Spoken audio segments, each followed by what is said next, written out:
rebonjour à tout le monde. Merci d'avoir pris le temps de venir aujourd'hui assister à ce webinaire qui sera animé par moi. Comme vous voyez, le sujet que nous allons traiter aujourd'hui, c'est gérer vos chantiers comme un pro, importance de planification, de planning. Et nous allons notamment traiter ce sujet-là avec une illustration notamment sur le cas de paysagisme, parce que je trouvais que c'était intéressant de traiter ce sujet-là. J'en parle, j'accompagne pas mal de paysagistes sur ces sujets-là et on rencontre toujours voilà, ces différents sujets de difficultés ou des améliorations, notamment côté gestion de chantier, planification. Pour commencer, bien sûr, posons un petit peu le contexte. Je sais qu'aujourd'hui, parmi les participants, il peut y avoir voilà, des clients ou déjà des utilisateurs qui connaissent bien le visual planning, d'autres pas du tout. Et on peut aussi également avoir des partenaires. Voilà. Donc sachez qu'aujourd'hui, présenter ça comme si voilà, personne connaissait. Et bien sûr, l'exemple de planification, la maquette que je vais présenter, ça reste un exemple de planning parmi tant d'autres types de processus de planification. D'accord? Mais vous allez quand même pouvoir comprendre pour les personnes qui ne connaissent pas VP, comment est-ce qu'on traite ces sujets-là habituellement. De mon côté, c'est bien aussi de parler un petit peu de le cadre, l'entreprise. Moi, je fais partie de la société Stylog ISC, du coup, qui est une société 100% française, que vous voyez ici, si vous voyez la souris de mon écran. Moi, je fais partie de cette société-là qui a deux activités. Une partie en tant qu'ESN, société de service, en fait, où nous avons des ingénieurs, des consultants qui vont intervenir sur des sujets thématiques informatiques, scientifiques, techniques ou des missions pour développer des logiciels pour nos clients stratégiques. Deuxième activité que nous avons, c'est en tant qu'éditeur de visual planning, que vous allez voir aujourd'hui sous une maquette. À l'écran, vous voyez bien sûr les différentes références que nous avons pu obtenir. Aujourd'hui, ça fait presque 30 ans qu'on existe sur le marché de planification. Et en termes de création de société, depuis 91, on existe, mais ça fait presque 30 ans côté planification, on intervient dans ce secteur-là. Donc, différents clients, mais tous secteurs confondus, tout le monde a besoin de planifier, gérer des ressources. Aujourd'hui, nous allons traiter des gestions de chantier, mais en fait, au côté utilisateur, comme vous voyez ici, parmi les 200 000 utilisateurs, on ne traite pas que des sujets de chantier. On pourrait avoir des clients qui utilisent ça pour des gestions de production, suivi des interventions, etc. Mais aujourd'hui, notre focus, c'est vraiment la partie côté chantier. Côté chiffre d'affaires, pour vous donner une idée, on frôle les 18 millions d'euros de chiffre d'affaires. Sur les deux activités que je vous ai décrites, vous faites diviser par deux, la moitié en ESN et l'autre moitié en Visual Planning VP. Pareil pour les effectifs, la moitié en ESN et l'autre moitié côté Visual Planning. Et du coup, moi, je fais partie qui est Jack Jean, ingénieur d'affaires au sein de la société Stylog, je fais partie de l'équipe Visual Planning. Ça, c'est le côté entreprise, contexte. Là, si on se concentre un peu plus sur le sujet d'aujourd'hui, qui est des gestions de chantier avec un exemple de paysagiste, c'est bien tout d'abord de poser la problématique, les différentes autour de ce sujet-là. J'en ai parlé avec pas mal d'entreprises paysagistes sur ces sujets-là. Et j'ai pu identifier les différents points. Ensuite, bien sûr, une fois qu'on aura listé ces différents enjeux, on pourra pouvoir parler de la solution visual planning, comment est-ce qu'on accompagne ces entreprises-là à améliorer les aspects qu'on a ciblés. Et tout ça à travers une démonstration sous une maquette qui répond pas mal à ces enjeux-là et qui fonctionne assez facilement, assez ergonomique. Et puis, on va finir par une conclusion, notamment pour parler des différents facteurs, des points clés, des clés de succès. Et on va terminer avec une séance de questions-réponses. Si jamais vous en avez des questions au fur et à mesure de ma présentation par rapport à la maquette, par rapport aux différents questionnements. Voilà comment ça va se passer. Donc, tout d'abord, les différentes problématiques récurrentes dans la gestion de chantier. Vous voyez à l'écran 4 problématiques. Ce sont, on va dire, les 4 principales problématiques que j'ai pu identifier en discutant avec ces différentes entreprises. Tout d'abord, manque de visibilité sur la charge et le planning réel des équipes. Pourquoi? Parce que souvent, les différentes entreprises qui nous solliciter, certaines fonctionnent avec des feuilles Excel, certaines fonctionnent avec des tableaux Velleda, des formulaires, des carnets. Ça fonctionne très bien, mais ils constatent que prennent peut-être trop de temps à gérer le planning. Peut-être suivre les équipes opérationnelles, c'est un peu compliqué. faire des déclarations, ça prend du temps. Entre-temps, on fait trop de manipulations, on fait trop de saisies, donc il y a des erreurs. Donc tout ça, ça va avoir des impacts côté en temps déjà, et aussi en côté efficacité financier. Et coordination des ressources parfois complexes. Sur ces sujets, si on reste sur le parti paysagiste, on peut très souvent emmener à utiliser plusieurs types de ressources. J'entends par personnel, bien sûr, mais aussi des matériels, des véhicules. Voilà, ces différents types de ressources. Si on parle d'Excel, qui est très classique dans les autres entreprises, bah souvent il y a des différentes feuilles d'Excel.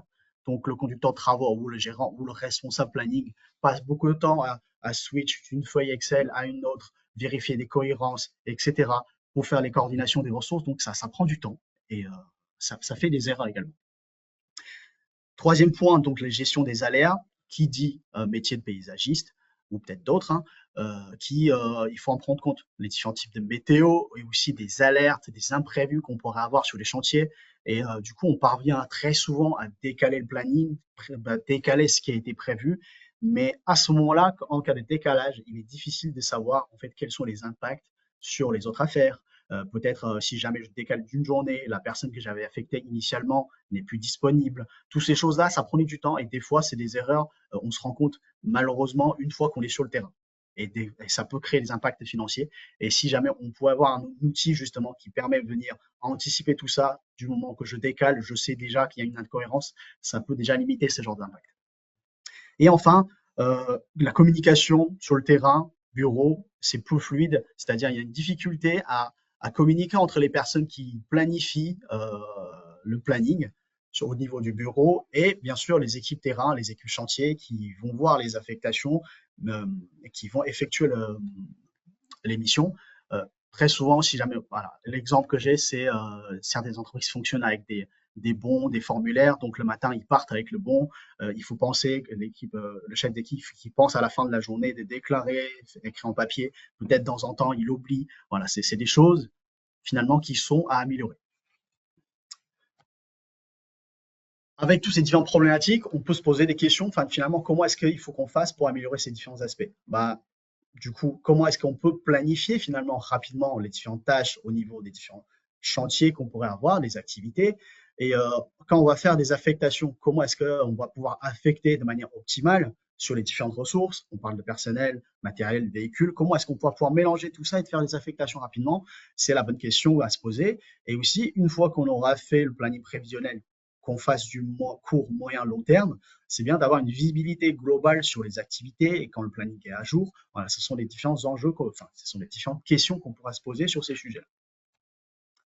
Et pour ça, d'abord, avant de montrer la maquette, bien sûr, parlons un petit peu de la solution Visual Planning. Ça, étant donné que tout le monde ne connaisse pas aujourd'hui parmi vous, pas Visual Planning, sachez qu'aujourd'hui, nous avons 3 façons d'accéder à notre logiciel.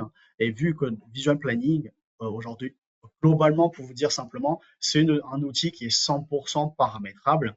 C'est pour ça que tout à l'heure, avant de commencer, je disais que ce que je vais vous montrer, c'est un exemple de planning parmi parce qu'on est capable de s'adapter à votre contexte. L'idée, c'est qu'à chaque fois, on travaille un petit peu avec les entreprises qui viennent nous solliciter, voir leur processus, quels sont les enjeux, comment est-ce qu'ils souhaitent planifier, comment est-ce qu'ils imaginent ça, et derrière, à travers le paramétrage, on va pouvoir, quelque part, à la fin, travailler avec vous et livrer un planning personnalisé. D'accord? Et comme je disais, il y a 3 façons d'accéder à notre logiciel aujourd'hui. Ces 3 façons, chacun fonctionne avec leur propre licence. L'idée, c'est que si jamais vous souhaitez faire l'acquisition de l'outil, peut-être après ce webinaire ou plus tard, c'est de bien définir votre cas d'usage que vous imaginez et de prendre les licences qui sont adéquates, correspondantes à votre utilisation. D'accord? Et VPDesk, qu'est-ce que c'est? C'est le logiciel client riche, logiciel principal qui contient toutes les fonctionnalités de Visual Planning, souvent dédié à des utilisateurs avancés ou des responsables qui ont besoin de voir tous les chantiers, décaler plusieurs tâches si c'est nécessaire, voir les impacts, voir les reporting, etc. Ensuite, dans cette utilisation-là, ce contexte-là est très performant.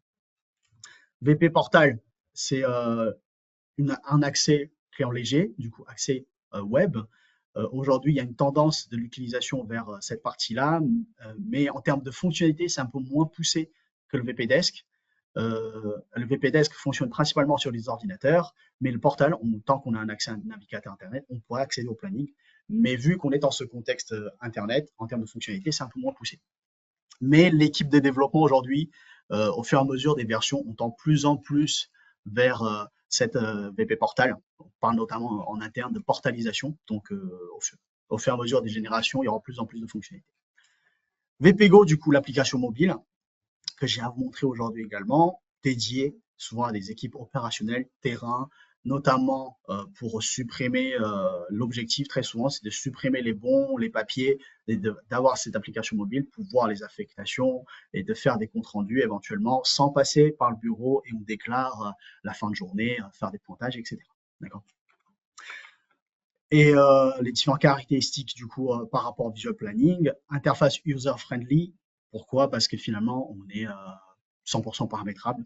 Quelque part, ce qu'on va mettre en place, c'est ce que vous souhaitez finalement. Donc, ça va être facile d'utilisation et ça va être votre notion de facilité.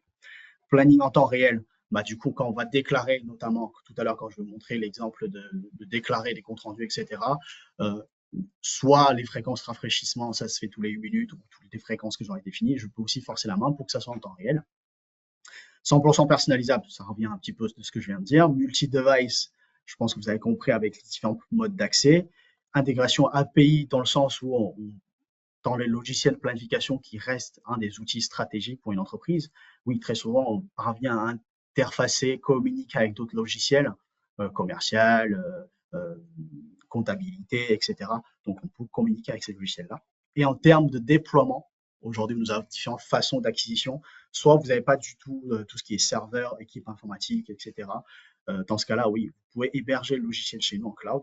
Ou sinon, c'est un on-premise. Dans ce cas-là, oui, c'est tout le contraire. C'est-à-dire, vous avez des serveurs, équipe informatique ou un prestataire. Vous voulez tout stocker chez vous pour garder la main. Dans ce cas-là, on peut aussi faire ce mode d'acquisition-là. Passons à la démonstration. Alors, nous arrivons du coup sur la maquette, l'exemple de planification chantier que j'ai à vous montrer aujourd'hui. C'est un exemple et dans cet exemple-là, ici nous arrivons sur le tableau de bord, le dashboard. Certains de mes clients, les entreprises qui sont utilisateurs de visual planning, peut-être même vous qui regardez ce webinaire, n'ont pas forcément de dashboard. Mais si jamais vous choisissez d'avoir un tableau de bord, qu'est-ce qu'on peut afficher? On peut afficher les différents types d'informations. Ici, j'ai un exemple de message du jour qui sera personnalisable par l'administrateur, par celui qui a la main sur le paramétrage, pour mettre des messages ludiques, motivants. Là, j'ai un exemple. Vous n'êtes pas obligé d'avoir ça. On peut choisir d'afficher un certain nombre de reporting, tant que l'outil est bien renseigné et que ces rapports d'événements, qu'on appelle ça, sont bien paramétrés. On pourra choisir d'afficher ça au niveau du tableau de bord. Ici, j'ai un exemple, les heures planifiées par chantier. Et je les ai ventilées un petit peu par mois. Et j'ai choisi d'afficher ça en mode courbe graphique.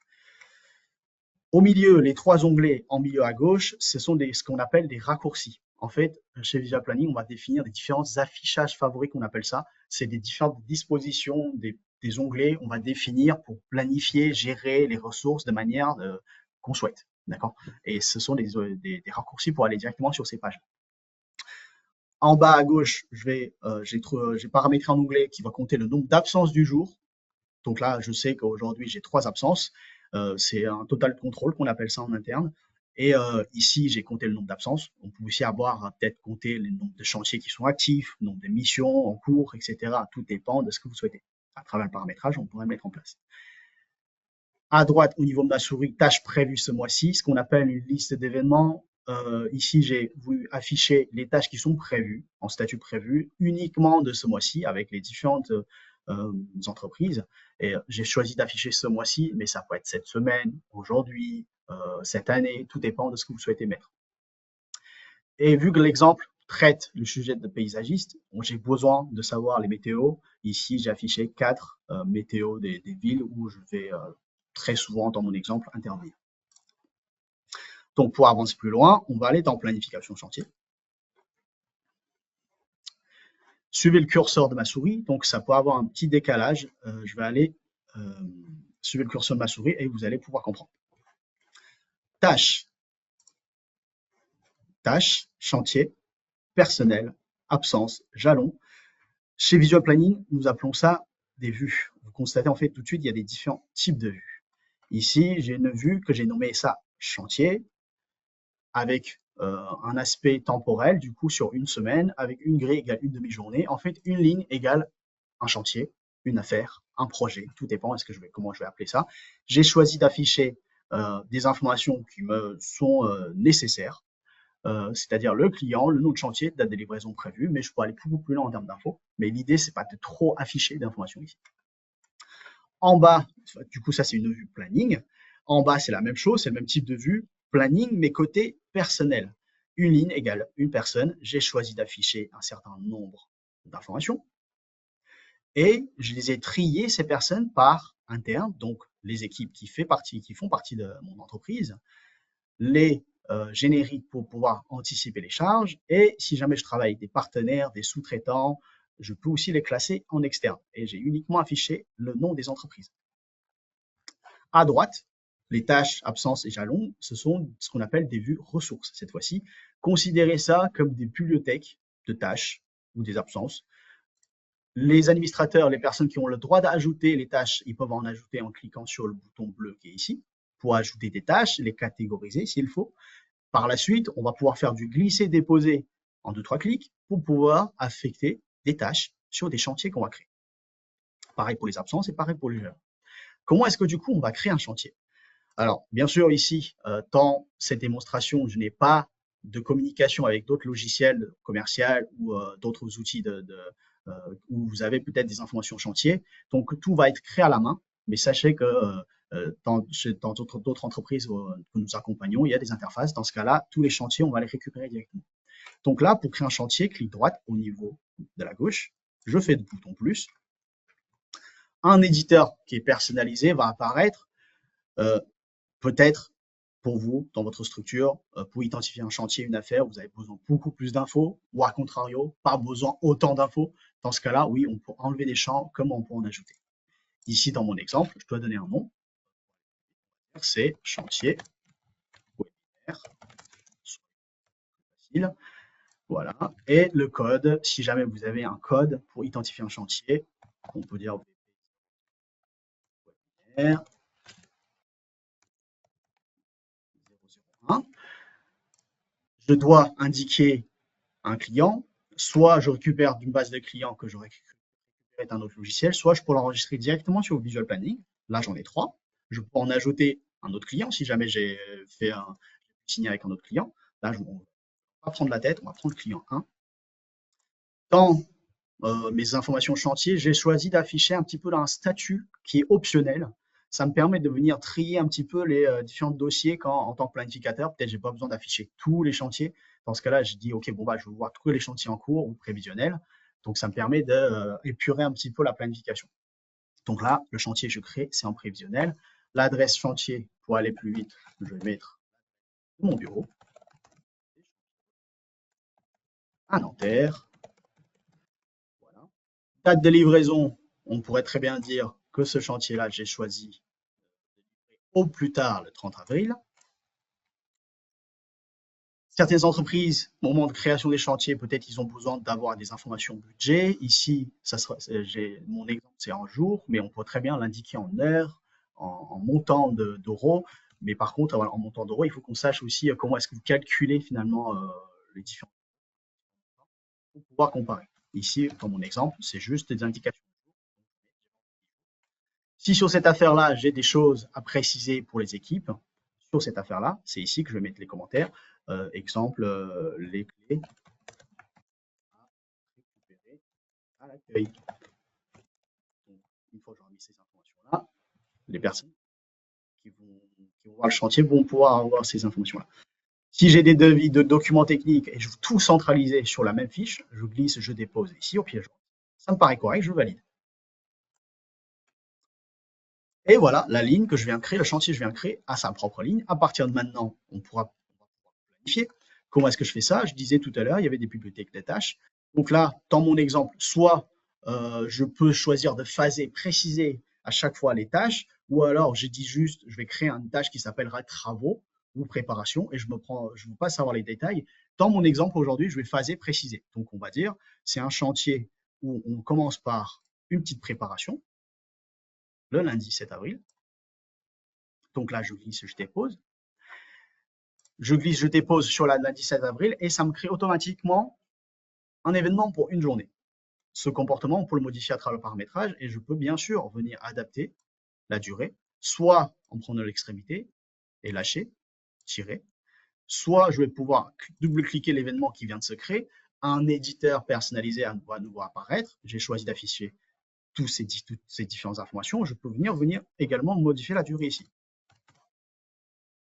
Voilà.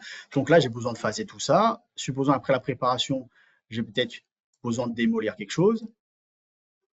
Et ensuite, refaire le terrassement. Et peut-être on m'a dit d'abattre l'arbre au fond du jardin, je ne sais pas, voilà, c'est un exemple. On est des quarts d'après. Quelque part, en quelques glissés-déposés, du coup, j'ai phasé ce chantier-là sur cette semaine. Maintenant, ce qui est intéressant dans cette vue-là, c'est que ce qu'on appelle le W chez VP, c'est que je sais que ces phases, ces tâches sont programmées pour ce chantier sur cette période et je sais en bas tout de suite quelles sont les personnes qui ont les compétences nécessaires pour venir effectuer ces tâches-là. Donc là, j'ai juste à regarder en bas. Préparation, voilà, on parle plus côté maçonnerie. Donc on peut dire chef d'équipe Olivier, soit je les affecte une par une, soit je peux sélectionner plusieurs personnes.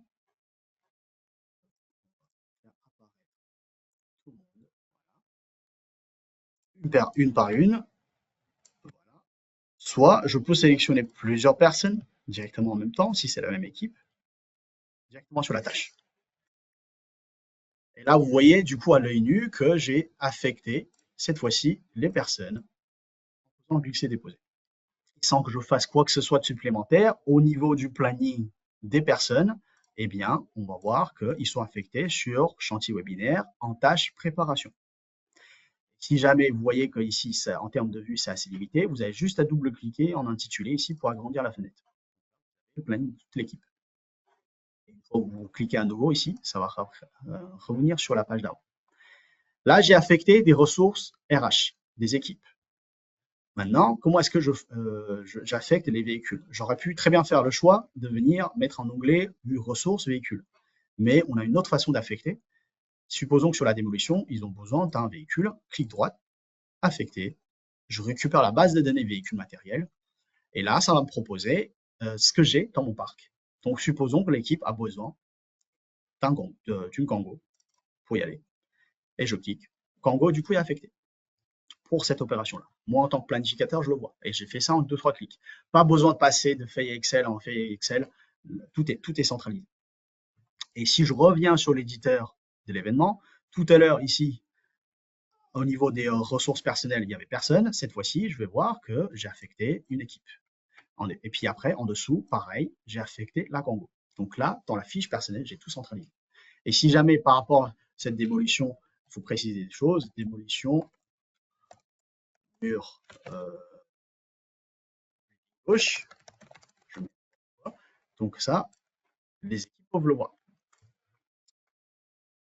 Et en dessous, pourquoi est-ce que j'ai mis les absences ici? Qui dit les affectations des ressources, notamment RH, dit il faut prendre en compte leur disponibilité.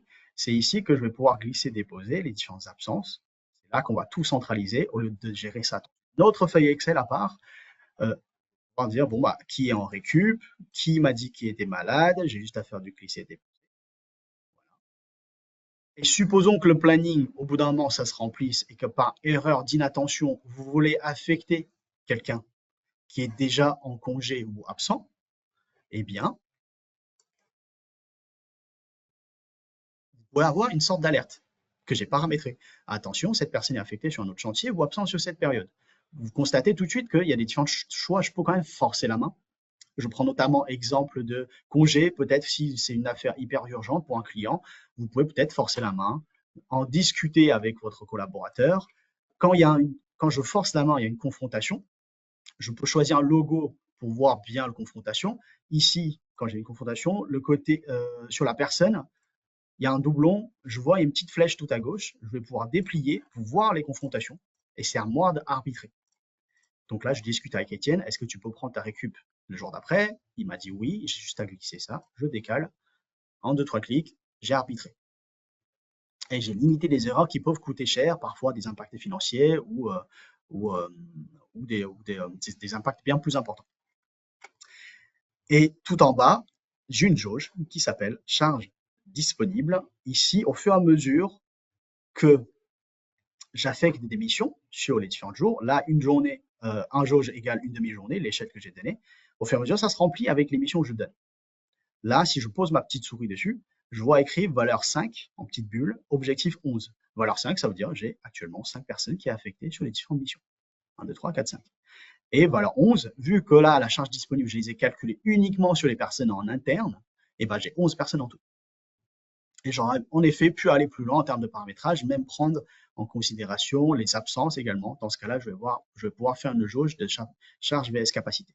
Ici, c'est pas le cas, mais c'est faisable à travers le paramétrage.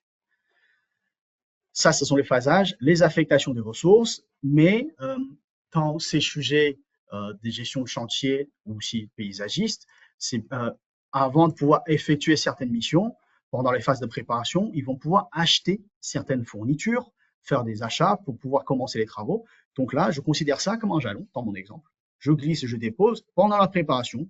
Supposons qu'on va faire un achat de fournitures. Donc là, je glisse, je dépose. La couleur que vous voyez ici, c'est la statue des jalons. À l'intérieur, l'idée, c'est de dire, OK, bon bah, j'ai acheté des fournitures, combien est-ce que j'en ai pour? J'en ai pour, allez, 500 €. Ici, au niveau des notes, je vais pouvoir préciser quels sont le matériel que j'ai acheté.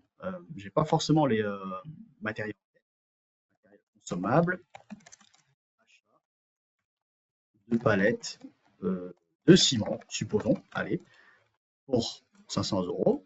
Et supposons que j'ai reçu l'information comme quoi il a été reçu, livraison reçue, je valide. Et tout de suite, sur le planning, je vais pouvoir le voir. Pourquoi est-ce que c'est important ici de préciser ça? Tout à l'heure, je vais vous montrer, c'est qu'on va pouvoir calculer, faire un petit bilan de chantier, qu'est-ce qui a été dépensé, les heures, etc. Et maintenant, ça, c'est la partie affectation, ressources personnelles. Et si tout à l'heure, on regarde sur l'affectation des Kangoo, j'ai affecté la Kangoo.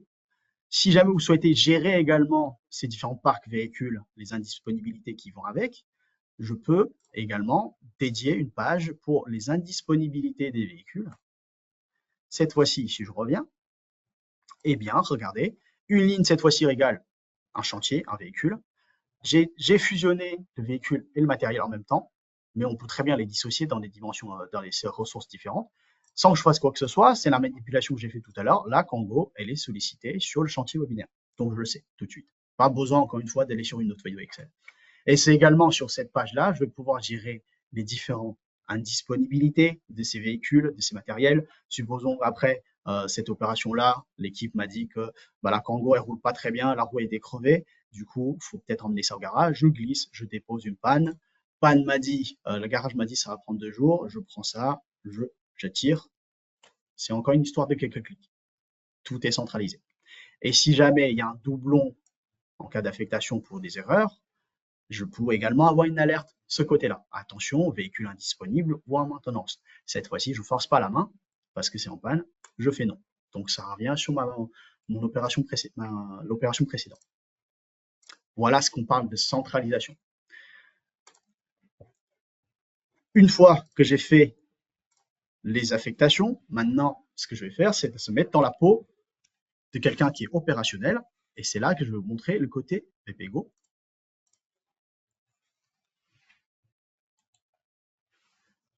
Je vais me mettre dans la peau des équipes, d'un chef d'équipe qui est sur le terrain. Là, c'est mon portable.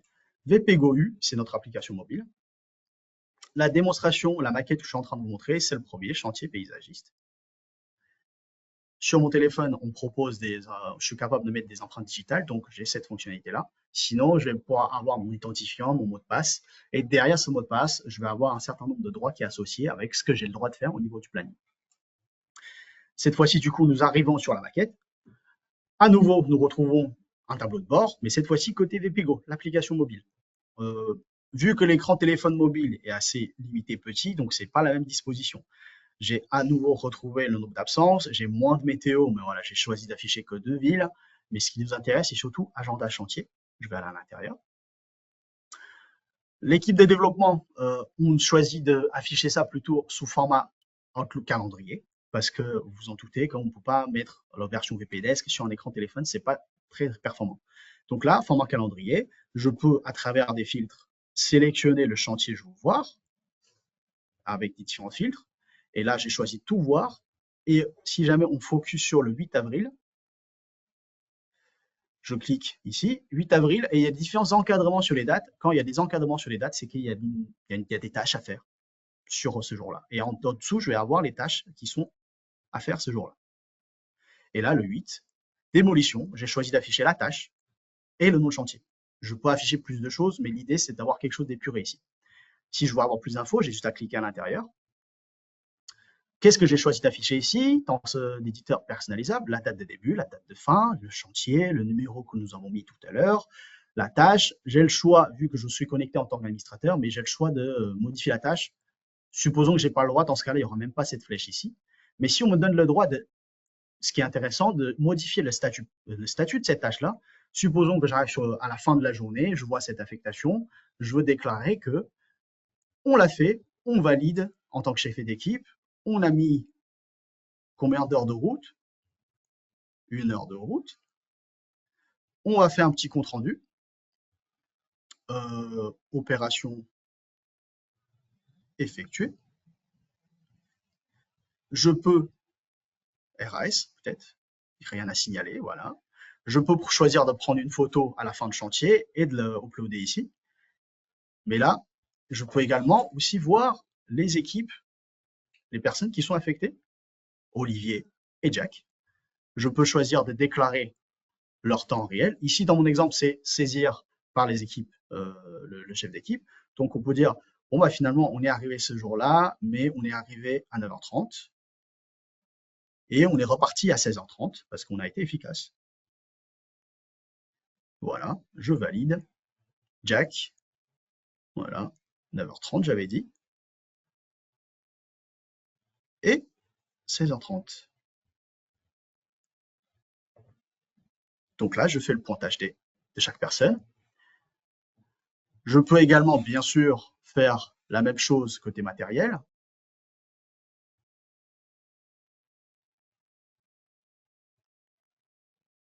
Voilà.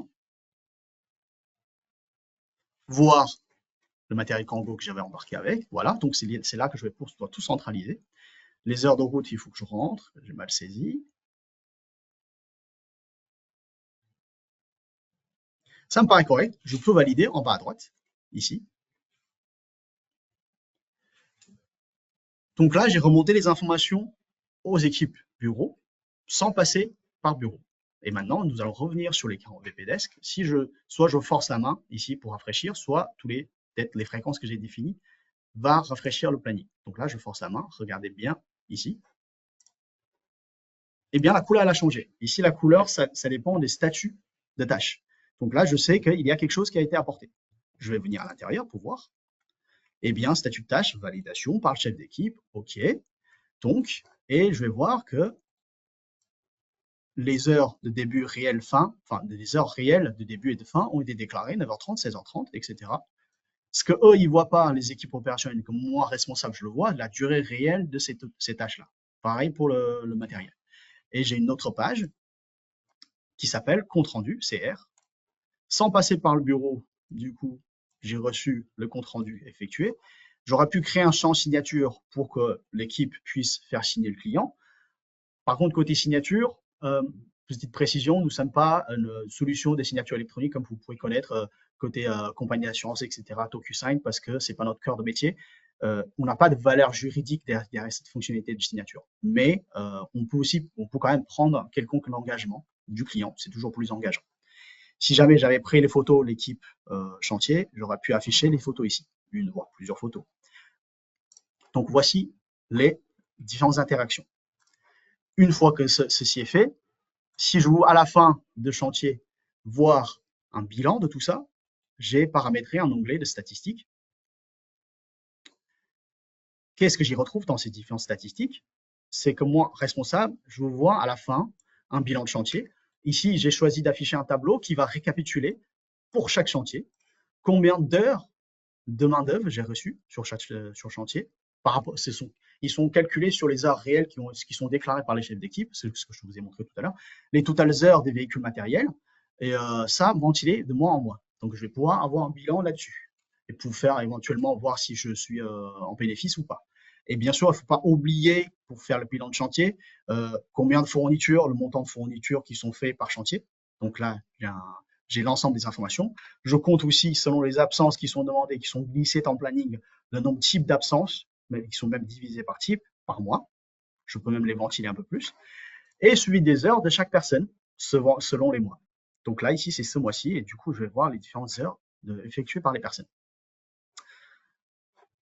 Et enfin, c'est bien intéressant de vous montrer le Gantt chantier. Certaines sont à l'aise avec ça pour avoir les différents historiques de ce qui s'est passé sur le chantier, comment ça s'enchaîne, peut-être pour discuter avec le client de comment ça s'est passé. Voilà, ça c'est assez performant là-dessus. Et aussi, on peut avoir, si vous avez besoin de faciliter la gestion, une fois que la planification est faite et que vous avez beaucoup plus de tâches à effectuer, vous pouvez aussi venir vérifier quelles sont les tâches qui sont validées par le chef d'équipe, que je n'ai pas encore traitées, quelles sont les opérations qui sont facturées, qui sont triées par chantier, quand est-ce que c'est, est-ce qu'il y a eu des détails. Voilà, tout ça, ça va me faciliter un petit peu toutes ces gestions-là. Et je suis resté toujours sur le même outil.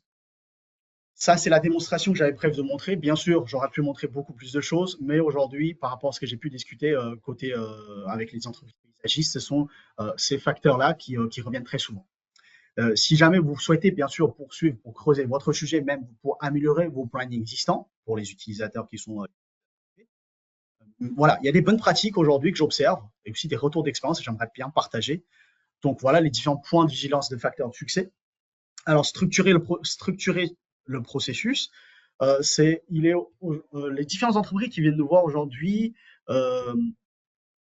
très souvent, on observe qu'il y a une manque de réflexion pour bien structurer leur propre processus de planification. Comment est-ce qu'ils imaginent améliorer ces processus-là? Or, c'est important dans un projet de planning, parce qu'un projet de planning, c'est quelque chose de stratégique. Il faudra passer un peu de temps sur la réflexion, que ça soit de votre côté, qu'on vous accompagne, mais il faut bien définir le cas d'usage que vous imaginez avec un outil de planification. Cibler un besoin central. Aujourd'hui, dans mon exemple, je vous ai donné pas mal d'aspects. On parle de gestion d'affectation des ressources humaines sur les chantiers, gestion des véhicules matériels, gestion des absences, peut-être même des habilitations pour aller plus loin. Mais quel est votre besoin à vous dans ces différents aspects? Un outil comme un outil de planning, ça représente des changements d'habitude, aussi bien pour le côté bureau que le côté équipe terrain. Vaut mieux commencer tout petit en définissant un besoin central et une fois qu'on serait habitué, on développe autour de ce besoin central. Pas besoin d'embarquer l'ensemble d'un grand aspect pour que ça fasse peur à tout le monde. Parce que même si l'outil est très performant, s'il n'y a pas d'utilisateur qui l'utilise, ce ne sera pas un succès. Et dans la même optique, il faut, quand vous allez construire votre cahier des charges, impliquer les retours terrain, les équipes terrain, parce que très souvent, je parle avec des dirigeants, des chefs d'entreprise, mais très souvent, on oublie aussi de prendre des retours des équipes terrain, qui sont les utilisateurs. Donc, ça peut les impacter fortement et prendre le retour sur le cahier des charges, c'est quelque chose qu'il faudra considérer. Pour les bénéfices, encore une fois, je n'ai pas de chiffres exacts à vous montrer sur les retours d'investissement, vu qu'on est sur un outil 100% paramétrable. Et les différents gains, ça dépend aussi de ce qu'on va mettre en place et les différentes comment est-ce que vous allez utiliser ça. Sachez qu'avec les retours clients, on constate très souvent ces 4 catégories-là. Voilà, c'est ce que j'ai prévu de vous montrer aujourd'hui. N'hésitez pas aujourd'hui si vous avez des questions par rapport à tout ça. Alors, je vois la première question, peut-on centraliser les informations chantier, client, plan, photo, commentaires? Oui, ça fait partie de ce que j'ai pu montrer en effet. J'ai pas forcément pris une photo directement, mais aujourd'hui, nous serons capables, notamment dans la fiche de chantier que je vous ai montré, créer un champ pièce jointe et de pouvoir faire du glisser-déposer, tous les centraliser. Donc, quand vous voulez trouver des informations sur ce chantier-là, vous avez juste à ouvrir le fiche chantier et tout doit être là. Mais en termes de stockage, voilà, il faut qu'on définisse est-ce que ça sera stocké dans votre serveur ou dans le nôtre, mais tout ça, ça sera à voir, ouais, cas par cas. Notre question, je vois comment gérez-vous les heures de pause d'Epi VPGO? Euh, Depuis VPGO, aujourd'hui, c'est vrai que j'ai pas montré les heures de pause. Ça dépend, encore une fois, c'est là qu'il faut définir le cas d'usage que vous imaginez. Certains de mes clients euh, gèrent les heures de pause. Ils considèrent, supposons que j'ai deux tâches, ils considèrent naturellement qu'entre midi et 13 heures, c'est des heures de pause et on va pas forcément les considérer comme ça. Ou alors, si jamais vous voulez compter et les comptabiliser, dans ce cas-là, on peut aussi considérer un événement qui s'appellera l'heure de pause et c'est à vous de définissez la durée, on va dire, de ces heures de pause-là. Et voilà, il y a plusieurs façons de procéder. Dans ces gestions-là, il faudra que vous nous décrivez un petit peu de comment est-ce que vous souhaitez gérer ça. On peut soit gérer en événement, soit gérer directement en charge libre.